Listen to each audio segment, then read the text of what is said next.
قیامت کی بڑی علامت دجال کا نکلنا ہے۔ احادیث مبارکہ میں دجال کا ذکر بڑی وضاحت سے آیا ہے، اور کمال کی بات یہ ہے کہ ہر نبی علیہ الصلوۃ والسلام نے دجال کے فتنے سے اپنی امت کو ڈرایا ہے۔ دجال ابھی آیا نہیں ہے اور کسی کو پتا نہیں ہے کہ اس وقت وہ کہاں ہے، لیکن روئے زمین پر ایک صحابی ایسے گزرے ہیں جنہوں نے دجال کو دیکھا بھی ہے، اس سے ملاقات بھی کی ہے اور اس سے بات چیت بھی کی ہے۔ ایک مرتبہ پیارے آقا علیہ الصلوۃ والسلام نے اچانک اپنے صحابہ کرام کو جمع فرمایا اور خطبہ دینے کے لیے ممبر پر تشریف فرما ہو گئے۔ تو نبی کریم علیہ الصلوۃ والسلام نے فرمایا کہ تمیم داری نے مجھے بتایا کہ وہ 30 افراد تھے اور ایک شپ میں، ایک کشتی میں سفر کر رہے تھے کہ طوفان آ گیا اور وہ بھٹک گئے۔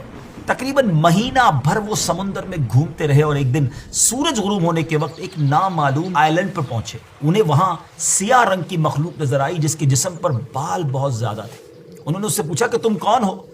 اس نے کہا میں جاسوس ہوں، تو کہا کہ ہمیں اپنے بارے میں کچھ بتاؤ۔ اس نے کہا کہ نہ میں تمہیں کچھ بتاؤں گا نہ تم سے کچھ سنوں گا، تم اس بت خانے میں جاؤ، وہاں ایک شخص تمہارا بڑی بے چینی سے ویٹ کر رہا ہے، وہی تمہیں کچھ سنائے گا بھی بتائے گا بھی۔ پھر وہ سب اندر چلے گئے۔ وہاں ایک شخص سختی کے ساتھ زنجیروں میں جکڑا ہوا تھا۔ اس نے پوچھا کہ تم لوگ کون ہو اور کہاں سے آئے ہو؟ جواب دیا کہ شام سے آئے ہیں۔ اس نے پوچھا کہ عرب کا کیا حال ہے؟ اور ایک شخص وہاں پیدا ہونا تھا، اس کا کیا حال ہے؟ یعنی نبی پاک علیہ الصلوۃ والسلام کے بارے میں پوچھا۔ صحابہ کرام نے کہا کہ وہ اچھے حال میں ہیں اور ابتدا میں ان کی مخالفت ہوئی، مگر اب تو تمام عرب پر وہ غالب ہو گئے ہیں۔ اس نے کہا اچھا زغر کے چشمے کا کیا حال ہے؟ انہوں نے جواب دیا کہ وہ بھی اچھی حالت میں ہے، لوگ اس سے پانی پیتے ہیں، اس سے کھیتی باڑی بھی کرتے ہیں۔ پھر اس نے پوچھا کہ عمان اور بیسان کی کھجوروں کا کیا حال ہے؟ انہوں نے کہا کہ اس میں ہر سال پھل آتے ہیں۔ یہ سن کر اس شخص نے 3 چیخیں ماری اور بولا کہ میں دجال ہوں۔ کہتا ہے ان قریب میں آزاد ہو جاؤں گا اور زمین کا چپا چپا گھوموں گا اور اس کا کوئی حصہ نہیں چھوڑوں گا سوائے طیبہ کے، کیونکہ مجھ میں وہاں جانے کی طاقت، وہاں جانے کی پاور نہ ہوگی۔ نبی پاک علیہ الصلوۃ والسلام نے فرمایا کہ مجھے بہت خوشی ہوئی کیونکہ طیبہ یہی شہر ہے۔ بعض روایت کی روشنی میں یہ بات بھی کہی جاتی ہے کہ دجال کو حضرت سلیمان علیہ الصلوۃ والسلام نے قید کیا تھا، اور حدیث پاک کے مطابق یہ مشرق یعنی ایسٹ کی سائیڈ موجود ہے۔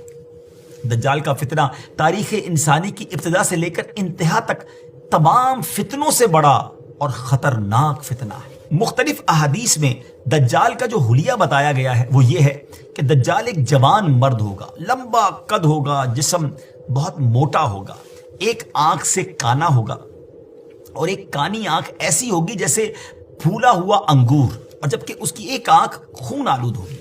اس کا سینہ چوڑا ہوگا اور ذرا سا اندر کی طرف دھسا ہوا ہوگا۔ دجال کی پیشانی چوڑی ہوگی اور دونوں آنکھوں کے درمیان کاف فا را یعنی کافر لکھا ہوگا۔ دجال کے نکلنے سے پہلے دنیا بہت بری حالت میں ہوگی۔ اس کے نکلنے سے 3 سال پہلے سے اس دنیا میں خشک سالی پھیل جائے گی، خشک سالی کا گویا سال پھیل جائے گا۔ علمی اور روحانی قحط بھی برپا ہوگا۔ دین کے معاملے میں لوگوں میں کمزوری پیدا ہو چکی ہوگی، علماء اور دیندار لوگوں کی قلت ہوگی۔ تب دجال ایسٹ کی سائڈ سے اصبہان یا خراسان نامی شہر سے نکلے گا اور زمین پر 40 دن رہے گا، جن میں سے ایک دن 1 سال کے برابر ہوگا، اور ایک دن 1 ماہ کے برابر، اور اگلا دن 1 ہفتے کے برابر، جبکہ باقی دن سال کے عام دنوں کی طرح ہوں گے۔ اس مدت میں دجال اپنے گدھے پر سوار ہو کر ساری دنیا کا چکر لگائے گا۔ دجال کے ان فتنوں کی وجہ سے اہل ایمان سخت پریشان اور تنگی کے عالم میں بھاگ کر دخان نامی ایک پہاڑ میں پناہ لیے ہوئے ہوں گے، لیکن دجال ان کا پیچھا کر کے پہاڑ کا گھیرا کرے گا۔ تب اللہ پاک حضرت سیدنا عیسیٰ علیہ نبینا علیہ الصلوۃ والسلام کو نازل فرمائے گا۔ جب حضرت عیسیٰ علیہ الصلوۃ والسلام اس دنیا میں آ جائیں گے تو ان کو دیکھتے ہی دجال ایسے گھلے گا، میلٹ ہوگا، جیسے پانی میں نمک گھلتا ہے، میلٹ ہوتا ہے۔ آپ علیہ الصلوۃ والسلام دجال کو مقام لد پر قتل کریں گے اور اس کے فالوورز میں سے ایک بھی کسی کو بھی زندہ نہیں چھوڑیں گے۔ یہ فتنہ بہت شدید ہوگا ناظرین۔ نبی پاک علیہ الصلوۃ والسلام نے فرمایا جو سورہ کہف کی پہلی 10 آیتیں یاد کرے گا دجال کے فتنے سے محفوظ رہے گا۔